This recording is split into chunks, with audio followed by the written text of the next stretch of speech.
कधीच नाही चुकणार तुमचे फेवरेट टीव्ही शोज झी5 सोबत, तेही एकदम फ्री। अरे अरे अरे मदन, अरे दिसलो मी तुला? वाह क्या बात आहे। म्हणजे परवा रस्त्यात दिसली होतीस ना तुम्हाला?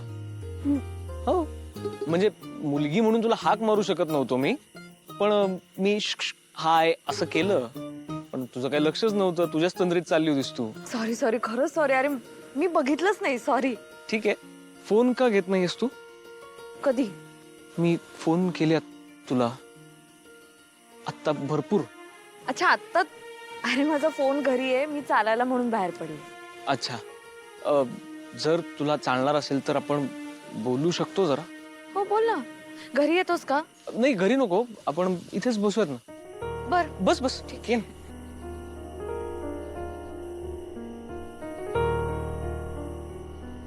बोल। काय ठरवलंयस तू? कशाबद्दल? तुझ्या आयुष्याबद्दल। म्हणजे तुझं रिलेशनशिप स्टेटस काय आहे सध्या? Married, of course. ते माहितीये मला, पण मग माहेरी का राहतेस?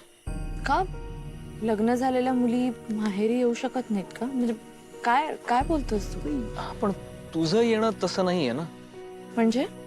म्हणजे तू माहेरी माहेरपणाला नाही आलीस। आय एम सॉरी टू से, पण तुला तुझ्या त्या घरातून बाहेर काढलंय, हो ना? असं काही नाही झालंय। के काकांची शपथ?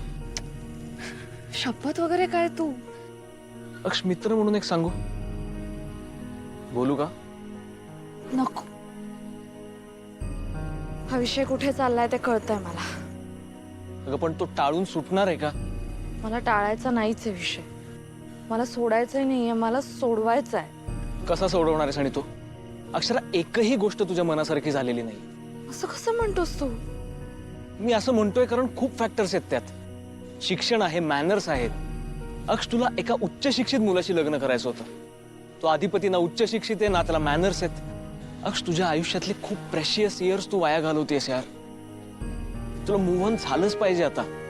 ती माणसं अजिबात तुझ्या पात्रतेची नाही आहेत। शिक्षण असो किंवा मॅनर्स असो, सगळ्याच गोष्टीत ती लोक फेल आहेत। अक्ष, म्हणून अशा वेळी तुला मूव्ह ऑन झालंच पाहिजे। आता तू तुझ्या आयुष्याचा आणि तुझ्या बाळाच्या आयुष्याचा विचार कर। फक्त मूव्ह ऑन होत नाहीयेस। मूव्ह ऑन म्हणजे काय? म्हणजे काय करायचं मी? मागचं मागे ठेव आणि पुढे बघ।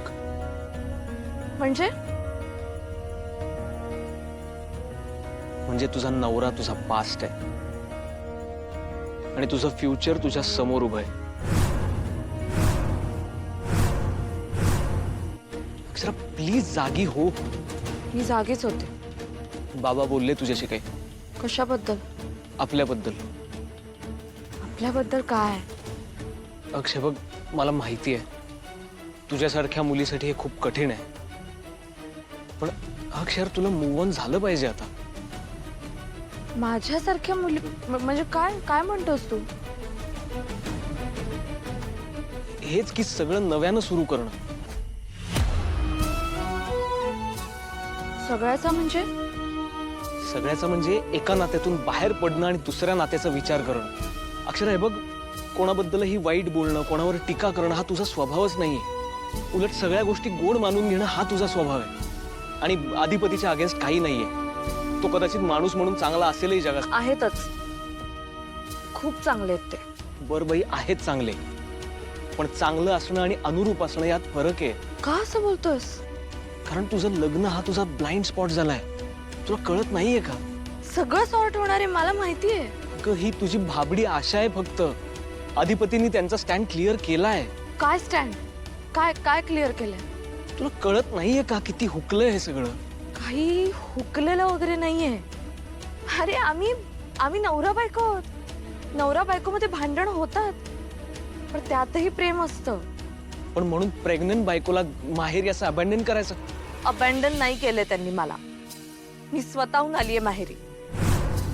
आणि सगळ्यात महत्वाचं, अधिपतींना माहित नाहीये मी प्रेग्नंट आहे ते।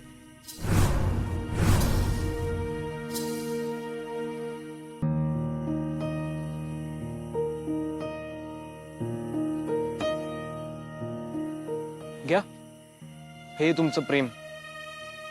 अक्ष, तुझ्या आयुष्यातली सगळ्यात आनंदाची गोष्ट तुझ्या नवऱ्याला माहित नाहीये, पण तुझ्या मित्राला माहिती. यातच आलं ना सगळं. आणि ती डिवोर्सची नोटीस, त्याच्याबद्दल काय म्हणणं? अक्ष, डिवोर्सची नोटीस आली आहे याचा काय अर्थ आहे? आपण काढू तो अर्थ होतो. आपण काढू तो अर्थ असा काही होत नाही. याचा सरळ सरळ अर्थ असा आहे की त्यांना तू नकोयस. असं नाहीये. प्लीज असं बोलू नकोस. माझं मन मला मन काही सांगेल ग, पण त्यांचं तुझ्यावर प्रेम नाहीये ही फॅक्ट आहे. तुमचं नातं संपलंय आता. अक्ष, एवढी बुद्धिमान मुलगी आहेस तू, शिक्षिका आहेस, एवढी साधी गोष्ट कशी कळत नाही ग तुला? अक्ष, विचार कर जरा. तुला या नात्यातून, या पाशातून बाहेर पडलंच पाहिजे आता. मला एक सांग, तू कधी खरं प्रेम केलंयस? हो, केलं ना. मग काय झालं पुढे त्याचं? काही नाही, ती वेगळ्याच जगात आहे आता. मग सोडलंस तू तिला? कसं सोडणार? का? ती तुझ्या जगात नाहीये ना. जगात नाहीये पण मनात आहे ना. पण तूच तर आता म्हटलास की मन काहीही सांगतं. मग आता तूच कसं ऐकतोस तुझ्या मनाचं? तू हे असले शब्दांचे खेळ करू नकोस हा माझ्या बरोबर. अरे मदन, मी नाही करत आहे शब्दांचे खेळ, तू करतोयस. अरे माझी अवस्था बघ ना आता. माझी अवस्था चांगली नाही. मला स्ट्रेस आलाय. या अवस्थेमध्ये माझ्या बरोबर माझा नवरा नाहीये, माझे अधिपती नाहीयेत माझ्या बरोबर. तू मित्र आहेस ना माझा. या परिस्थितीमध्ये तू मला दिलासा द्यायला पाहिजेस ना, माझ्या बरोबर असलं पाहिजेस तू. असं नको करूस रे, समजून घे ना तू. मला एक सांग, मी जर निराश झाले तर माझं भलं होईल असं वाटतंय का तुला? अगं पण निराश होण्याचं काहीच कारण नाहीये. कारण अधिपती माझं सर्वस्व आहे आणि ते नाहीयेत आता माझ्या बरोबर. मनापासून प्रेम केलंय मी त्या व्यक्तीवर आणि जर ती व्यक्ती माझ्या बरोबर नसेल तर मी निराश होणार आहे. अक्ष, तू प्रेम केलंयस मान्य आहे, पण त्यांनी केलंय का तुझ्यावर प्रेम? अर्थातच केलंय. त्यांनीही माझ्यावर तितकंच प्रेम केलंय आणि अजूनही करत असणार आहेत. म्हणून नोटीस पाठवली ना तुला? हे बघ, नोटीस त्यांनी पाठवली की दुसऱ्या कोणी ते मला माहित नाही. अगं त्याची सही आहे त्या पेपरवर. पेपर काय सांगतो हे तरी बघ. पेपर जाऊ दे रे, माझं मन मला काय सांगते ते माझ्यासाठी जास्त महत्वाचं आहे. आणि काय सांगतंय तुझं मन तुला? माझं मन मला सांगते की अधिपती पण तिकडे असेच खिन्न आहेत. त्यांनाही खूप त्रास होतोय. त्यांनाही माझी सोबत हवी आहे. त्यांना नकोय हे सगळं, हा दुरावा नकोय त्यांना.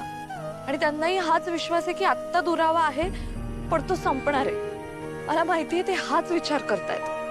आमचं खूप प्रेम आहे एकमेकांवर. सगळ्यात महत्वाचं म्हणजे नवरा बायकोचं नातं आहे काही काचेचं भांडण असतं ना, की धक्का लागला आणि फुटलं, असं नाही होत.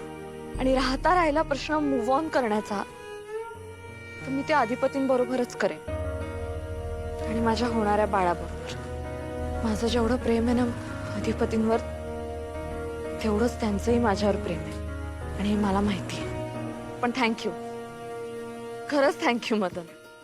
Madan mad thank you. मी येतो. या परिस्थितीत फार वेळ जागा राहू नये. Good night. Good night.